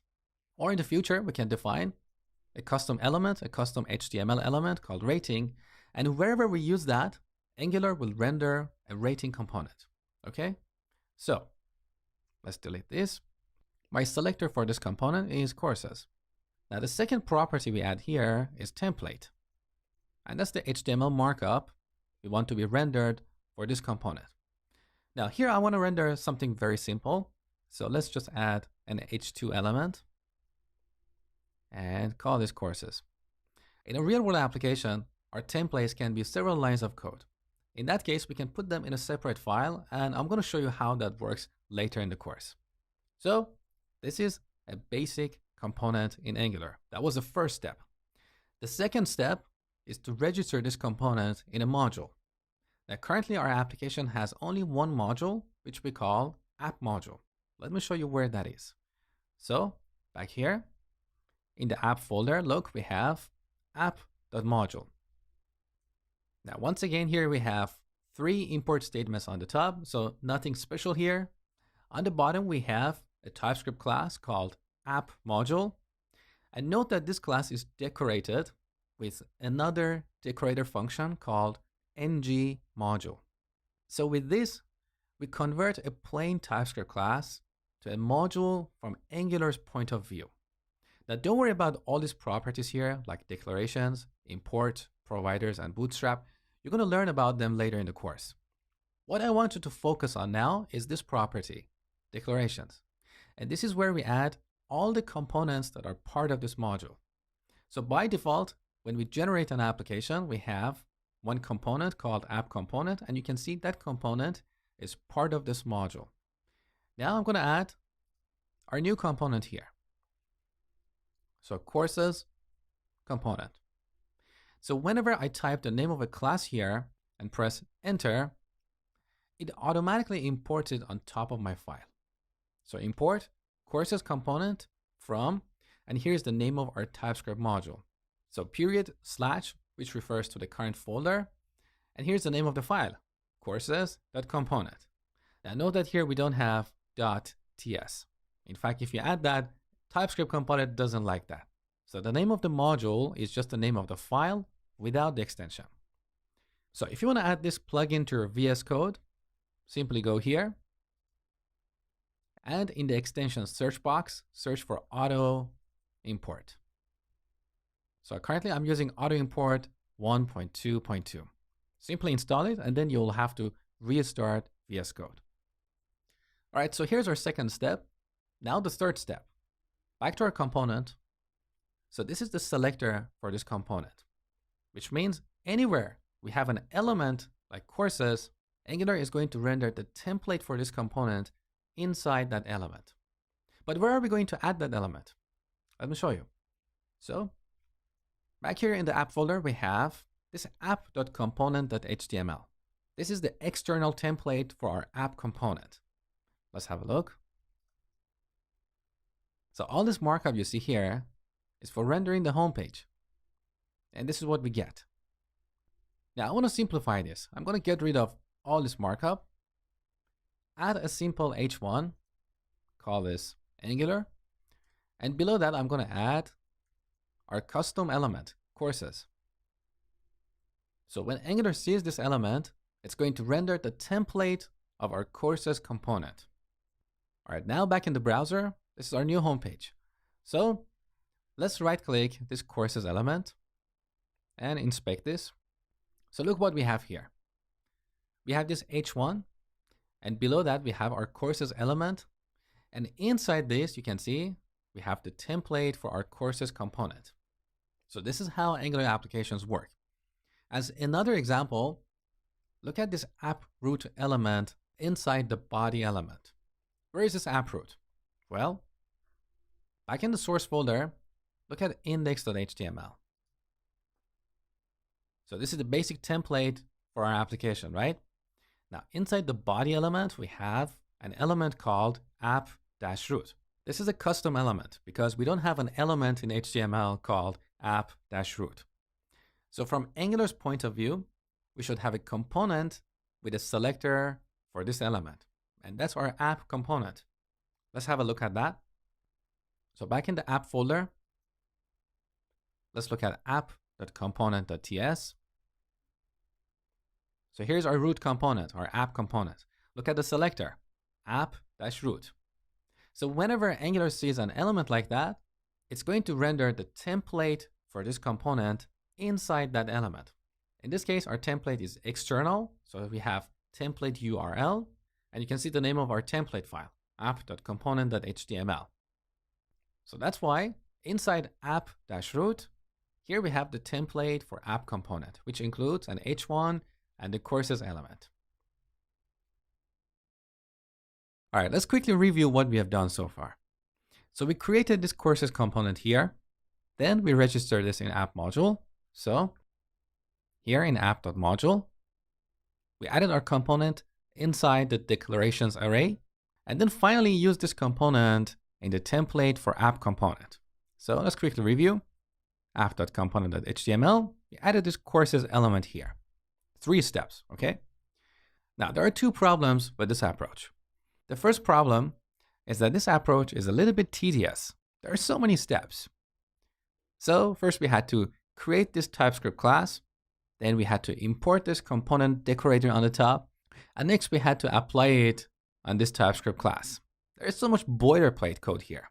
Now, the second issue is that if we forget the second step, our application is going to break. Let me show you what happens. So let's go to app.module. I'm going to delete this line here. Now let's see what happens. Back in the browser, we got a blank page. So now we need to look at the console tab of Chrome Developer Tools.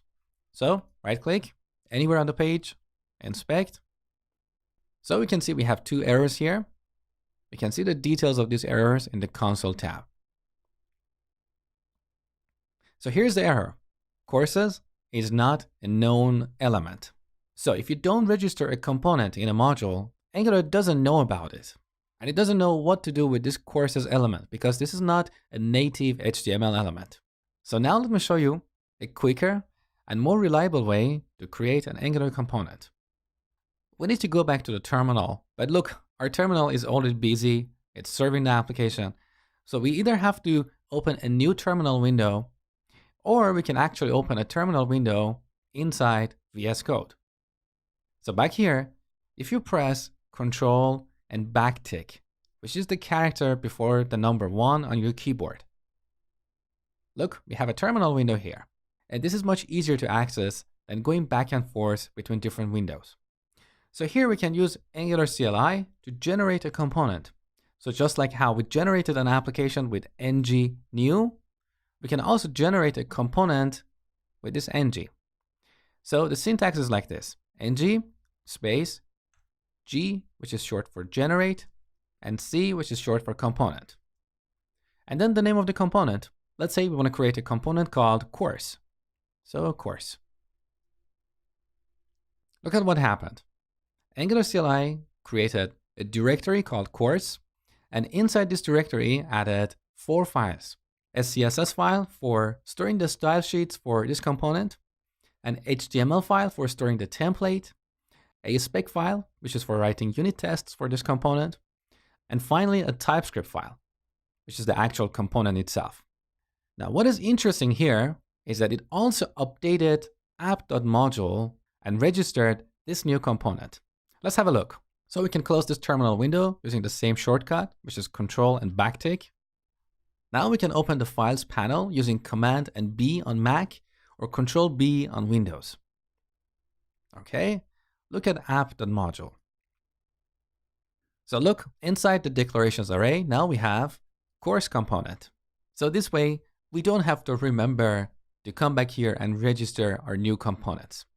Now, before we move on, let me just quickly add our courses component that I removed earlier. Okay. Now, back in the Files panel, this is the folder for our new component. So in this folder, we have these 4 files. Now let's take a look at the TypeScript class. It has all the boilerplate code that we wrote earlier, plus a little bit more. So here we're importing the component decorator, and on init, which is an interface, we're going to look at this later in the course. We have this component decorator applied to our TypeScript class. We have a selector. We have the URL of our template file, as well as the URL of our style sheet file. So Angular CLI saves us a lot of time. Now, as we go through this course, I will show you how you can use this tool to generate other building blocks for your applications. So earlier I told you that a component encapsulates the data, the logic, and the HTML markup for a view. So in this example, in our courses component, we have the HTML markup, but we don't have any data or any logic. So let's extend this example and take it to the next level. I want to define a field in this class to hold the title of this page. So title, I'm going to set this to list of courses. Now I want to display this title in our template dynamically. So I'm going to remove this hard-coded label here. In Angular, we have this special syntax, double curly braces, and we use this to render something in our template dynamically. So here I can put this title field. This expression will be evaluated at runtime, and the value of this title field will be placed in our DOM. Now, if the value of this title field changes at some point in the future, Angular will automatically update the DOM. This is one of the beauties of Angular framework. So here we have this concept of data binding. So we are binding our view to a field in this component. Whenever the value of that field changes, the view is automatically notified and updated. All right, now let's save the changes. Back in the browser. All right, here's our new title. Beautiful. Now back here, we don't always have to put the name of a field here. We can write any simple JavaScript expressions. For example, I can put a string here, title, colon, and then concatenate this with our title field. Save. Look, this is our new title. Here we can also call a method in this class to get some value. For example, let me define a method, getTitle. And here I'm going to return this, the title. Now, here we can simply call our new method, getTitle, like this, and we'll get the exact same result. There you go, list of courses. So this special syntax here, we call it string interpolation. In the next lecture, I'm going to show you how to render a list of courses here. All right, now let's take this example to the next level. Instead of displaying a simple title field, we want to display the list of courses. So first, we need a field to hold the list of courses. So courses, we set this to an array with 3 items, course 1, course 2, and course 3. Now, this is a simplified example. In a real-world application, instead of simple strings here, we would have objects. But don't worry, we're going to get there. Now, we want to display these in our template. How should we do that? First, we need to change this single quote to the backtick character. So delete backtick. Backtick is the character before number 1 on your keyboard. Let me change this as well. Now, the benefit of using the backtick is that we can break up this template into multiple lines and make it more readable. So I want to put this H2 here. And below that, I want to add a UL and a bunch of list item elements like this. Now, we want to repeat this LI for each course. Now, for that, we need to use one of the Angular building blocks called directive. We use directives to manipulate the DOM. We can use them to add a DOM element or remove an existing DOM element or change the class of a DOM element or its style and so on. So here, we're going to use a special directive called ng_for. We use it like an attribute in HTML. So we set it to a string, and here we're going to write some expression. Now, before going any further, we should prefix this attribute with an asterisk. This is a special syntax in Angular. So whenever you're using a directive that modifies the structure of a DOM, you should prefix that directive with an asterisk.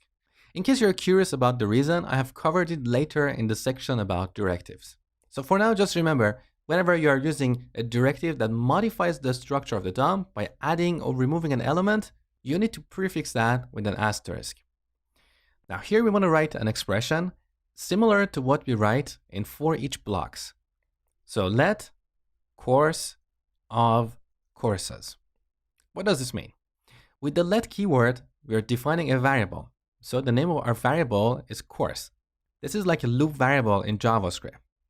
Of is a special keyword, and courses is the field in this class that we are iterating over.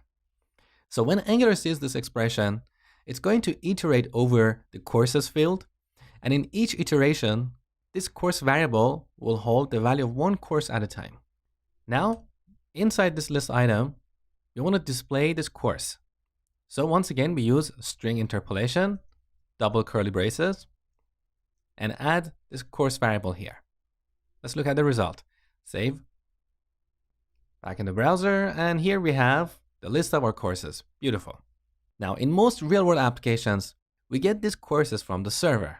And for that, we need to use another building block of Angular called a service. And that's the topic for the next lecture. All right, now we have the list of courses here. But in a real-world application, most of the time, we get these courses from the server. So instead of hard-coding them here, we need to call an HTTP endpoint to get the list of courses. Now here we have two options. One is to add the logic for calling an HTTP service here in this component. But there are a couple of problems with this approach. The first problem is that this logic is going to tightly couple this component to that HTTP endpoint. Now in the future, when we want to write unit tests for this class, we don't want to be dependent upon a live HTTP endpoint, because this is going to make it harder to execute those unit tests. So we want to create a fake implementation of an HTTP service. So this is the first issue with writing this logic inside this class, inside this component. It's going to tightly couple this component to that HTTP endpoint. The second issue is that maybe somewhere else in the application, we're going to have another page where we display the list of courses. Maybe it's part of a dashboard. Maybe it's somewhere for an admin. With this implementation, we have to repeat this logic, the logic for consuming that HTTP service in multiple places. And that's not good. And finally, the third issue with this implementation is that a component should not include any logic other than the presentation logic. That is the logic behind this view. What should happen when we click a button, when we select an item from a drop-down list, and so on. Details of how courses are retrieved should be delegated somewhere else in our application. So where should we implement that logic? In Angular, we use services for that. So we're going to define a separate class, which we call a service, and there we'll add this logic for getting the list of courses from an HTTP service. Then we can reuse this class in multiple places. So let me show you how to do that. Here in the app folder, I'm going to add a new file. Now look at the naming convention. Courses service.ts. So the name of our service is courses, and by convention we have the word service in the file name, and finally .ts. When creating a component, we use courses.component.ts. So note the difference. Now here, once again, we want to export a plain TypeScript class. So export class courses service. So once again, by convention, we add the word service as a suffix in the class name. Now when creating components, we decorate this class with the component decorator. Remember, component. But in Angular, we don't have a decorator for services. So a service is essentially a plain TypeScript class. So delete. Now here we want to add a method for getting the list of courses. Get courses. For now, we don't want to get distracted with the complexity of consuming an HTTP service. So let's just return the same array that we had in our component, and later I will show you how to consume an HTTP service. So back in our component,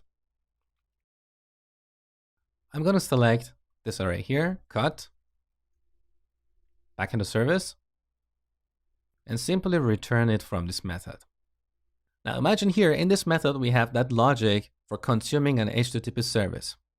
With this implementation, we can reuse this class, we can reuse this logic in multiple places in our application. And also, this will separate or decouple our component from this logic. So back in our component, here we're not going to have any logic for consuming an HTTP service. And this allows us to unit test this class without dependency upon that HTTP endpoint. So while unit testing this class, we can provide a fake implementation of that service. Now, if that's too complicated, don't worry about it. Unit testing is something for the future. Okay, now we have a service. We need to use this service in our component. How? That's the topic for the next lecture. Okay, now we have a service to get the list of courses from the server. We need to use this service in this courses component. So first we need to add a constructor here, constructor, because a constructor is where we initialize an object. So here we need to create an instance of our courses service, something like this. Let service be new courses service. Once again, I'm using the auto import plugin. So when I press enter, it automatically adds the import statement here on the top. So import courses service from current folder courses.service. All right, now back in the constructor. So we have a service, and then we can initialize this courses field like this. This.courses, we set this to service.get courses. Let's test the application and make sure everything works up to this point. Save. Okay, we get the same list. Beautiful. However, there is a problem with this implementation. The first problem is that by using this new operator here, we have tightly coupled this courses component to the courses service. So this is exactly like the problem we had earlier. If we implemented the logic for consuming an HTTP service inside this component, we wouldn't be able to unit test this class. Now we put this logic in a different class, courses service, but because we're directly creating an instance of this class here, we're still tightly coupled to that implementation. The other issue here is that if in the future we decide to add a parameter to the constructor of courses service, we have to come back here and anywhere else in our application where we have used this courses service and add a new argument, like 1. So anytime we change the constructor of this service, we end up with multiple changes in our application code. So this is very fragile. So what should we do? Well, instead of recreating an instance of the courses service, we can ask Angular to do that for us. So we can delete this line here and add a parameter in this constructor, call it service, of type courses service.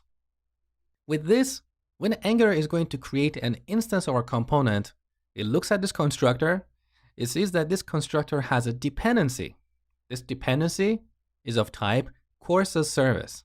So first it creates an instance of the courses service and then passes that to this constructor.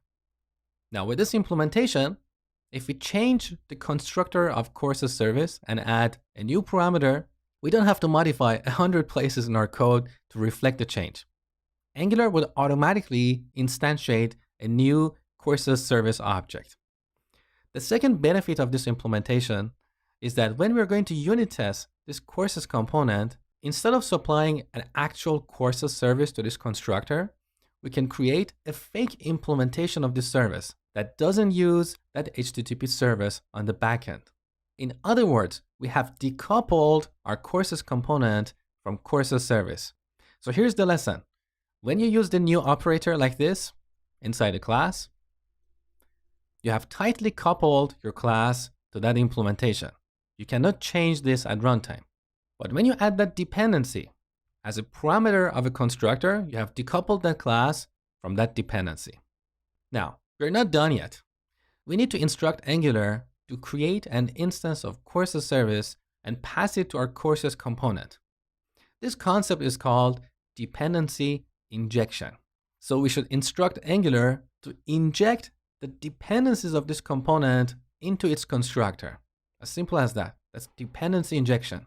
A lot of people think dependency injection is so complicated, but it's really a $25 term for a 5-cent concept.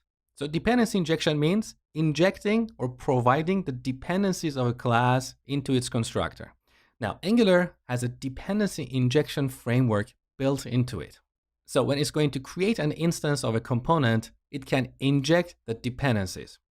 But in order for that to work, we need to register these dependencies somewhere in our module. So let's save the changes. Now we need to go to our app.module. So here's app.module. Okay, look at this ng module decorator.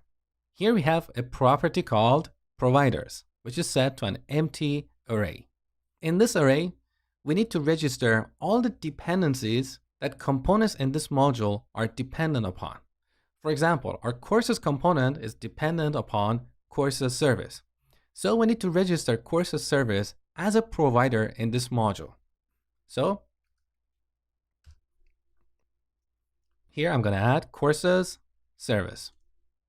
Now, if you forget this step, dependency injection is not going to work. Let me show you what happens. So I'm going to comment out this line, save, back to the browser. We get a blank page, so that means something is wrong.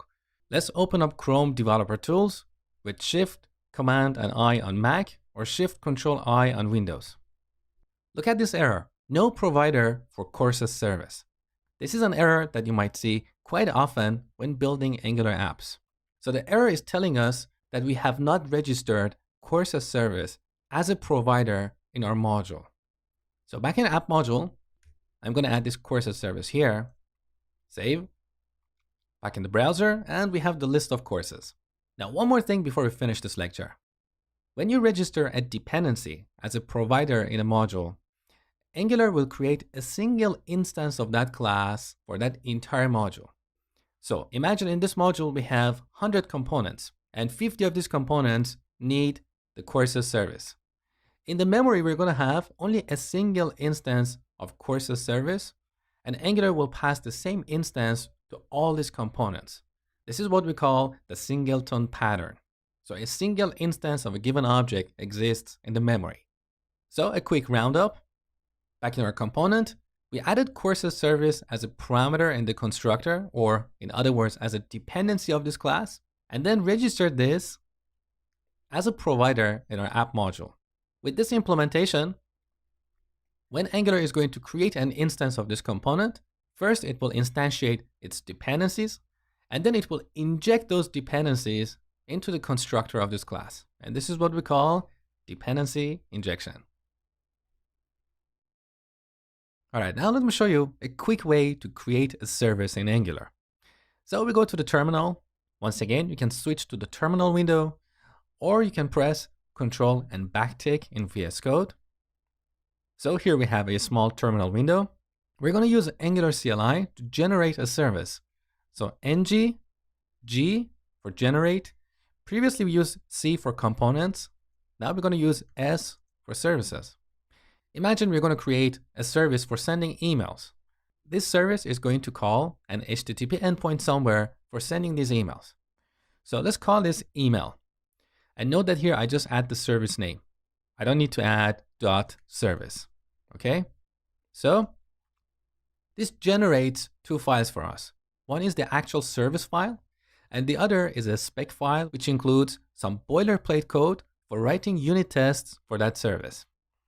So in the app folder, look, here's our new service, email.service.ts.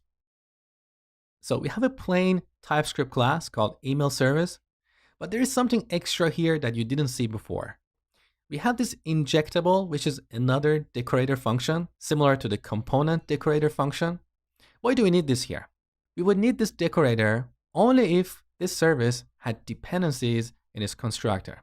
For example, imagine here we had a dependency like log service of type log service. In this case, we need to apply this injectable decorator function on this class, and this tells Angular that this class is an injectable class, which means Angular should be able to inject dependencies of this class into its constructor. Now, we didn't use this decorator when defining components, because when we use the component decorator, that decorator internally includes this injectable decorator. So that's all about injectable. And by the way, note that this decorator function is defined in Angular/core library. All right, now I want you to use what you have learned in this section and build a page like this. So apart from the main heading of our application, we have a heading that includes the number of authors. So here we have 3 authors, and below that, we have the name of these authors rendered using UL and LI. So use Angular CLI to generate a component and a service and write all the necessary code to render a view like this. You can see my solution in the next lecture. I love your enthusiasm for learning Angular. As I told you before, this tutorial is part of my complete Angular course, where you will learn everything about Angular from the basic to the advanced topics, all in one course. You seem to be determined enough to learn Angular, and I'm so excited to see you made it this far. So I highly recommend you to click on the link in the video description and enroll in my complete Angular course. So thank you for watching. If you enjoyed this video, please like it and share it with others. And finally, subscribe to my channel for free new videos every week. Have a great day.